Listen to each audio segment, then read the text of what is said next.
Welcome back to another Marvel Legends UK action figure review. Today we are going to be reviewing Skullbuster from the Reavers. Here we go.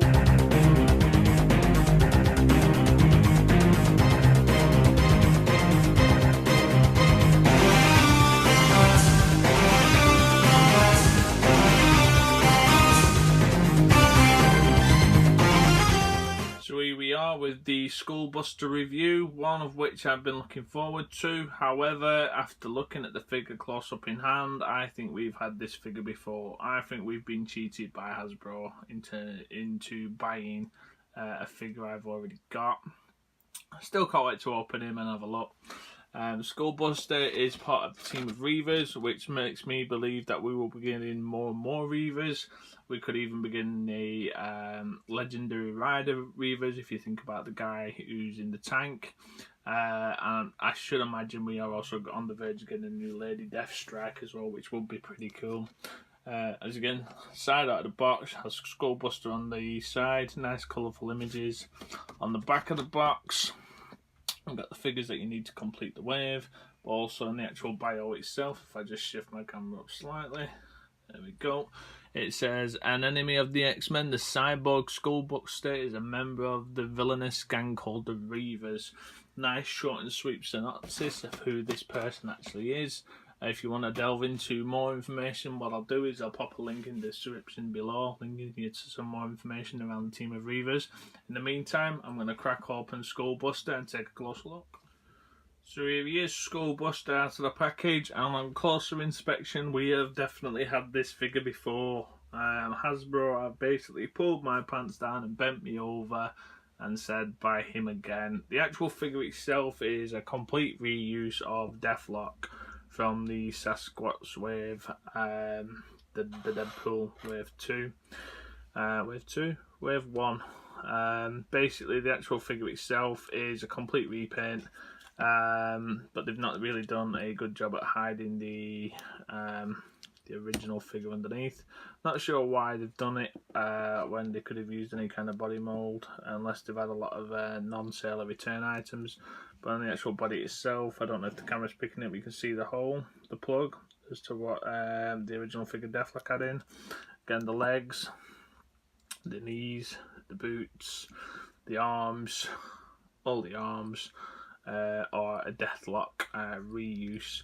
The only thing that's actually different on this figure is the bullet inclusion, the jacket, and the head. The shoulder pads are actually attached to the jacket. It is quite stiff. There's no way of getting this off without heating it up. It is a really stiff, hard plastic or really well moulded jacket to the actual figure itself.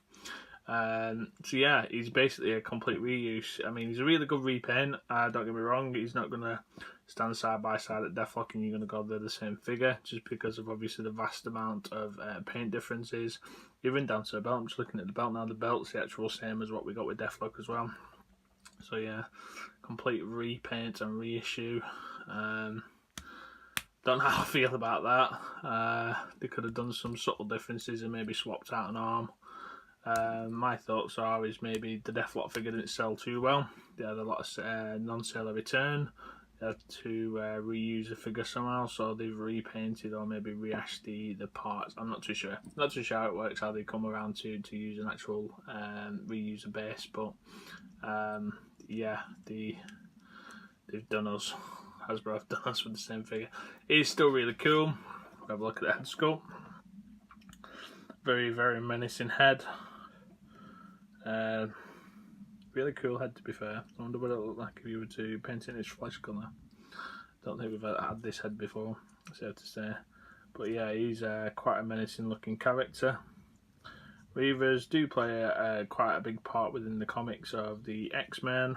You might know more recently from the Logan adaptation, the film. All those guys with the mechanical arms, they were all Reavers, hunting down X-23. So I'm working for the Nathaniel Essex group, being chased by that English guy that I can never remember his name. So yeah, really nice figure. Nothing too crazy to shout about. I really did love the Deathlok figure. Don't get me wrong, the Deathlok figure was probably one of my favourite figures from the wave. I just love the massive machine gun he came with. Speaking of which, if we have a look at the accessories, I'm going to stand up. The Skullbuster comes with a reuse of the Deathlok pistol. It was originally grey. Comes with an extended clip. So this gun we have had before. It is a cool gun, no issues there. I think with this actual gun as well, if they were to remove the scope and maybe trim down the clip, they could have actually given this to the new reuse of Blade. I think that's quite a close resemblance to the gun that Blade uses. So that's a nice little inclusion. We get the Reece Reaver's head. Now, there's a couple of bodies that this fits on. I've seen on Instagram a couple of people popping it on the Nuke body, which is I'll do that in a sec for you. And also on the old Cable, so the original Cable that we got in the, I think it was the Juggernaut wave. I've seen the head on there as well, which looks pretty damn cool. You can remove the plastic visor to reveal the Reece head. It doesn't come out any further than that. But what we can see is that we've got a fully painted head beneath the actual visor itself to give us an additional figure. I think with this inclusion, the idea was to buy a second Skullbuster to pop this head on. But I think the vast majority of the people, when you have a look at the concept art or you have a look at the comic art, Reece is more inclined to look like the Nuke body, which I'll have a comparison with in just 1 second. Here we have the Caliban arm, last of the Build-A-Figure piece, and we've been over this before on earlier reviews, but the actual paint chips off on the shoulder, just due to the ratchet joint being so stiff or so tight. It was a nice idea for Hasbro to paint the hinge, as you can see there, it's chipped off just when we've moved it a few times. That's pretty disappointing, but you can't really tell that much once it'll be on the figure, and inside the armour on top of the shoulder it's not going to stand out too much. So big beastly hand for Caliban. Looking forward to building that figure and getting it stood next to the Apocalypse. What I'm going to do is I'm going to pop this Reece head onto the Nuke body and then have them stand side by side. So here we have the Reece head on the Nuke body, stood beside the Skullbuster, and I am pretty happy with the head inclusion because now I've got a purpose for Nuke on my actual display. I didn't have a Nuke, he was in the box because I didn't really want to display him.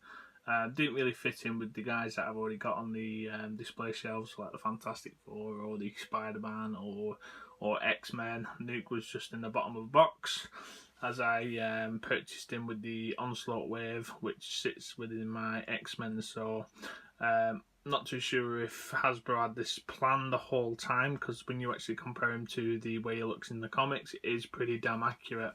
Not too sure what I'm going to do with one of the arms. I might swap one of the arms out with another character just to give him a metal arm, just to show as part of the Reavers, or have another look at some of the comic artwork to see where we could make some little improvements. But as you can see here, these two look absolutely menacing side by side. I think the Skullbuster was a great inclusion to the wave.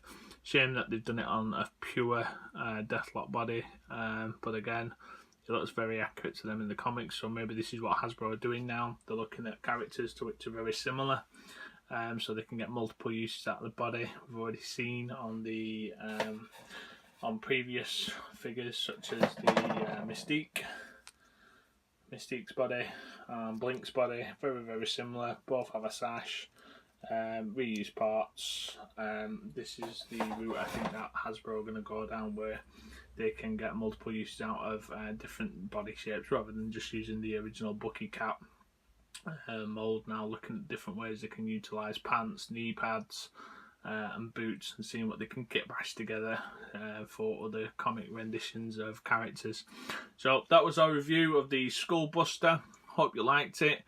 This was the last individual figure of the wave that we're reviewing. The last figure from the wave will be the Build-A-Figure wave that we review, which is Caliban. Hope to see you there. Thank you. Bye.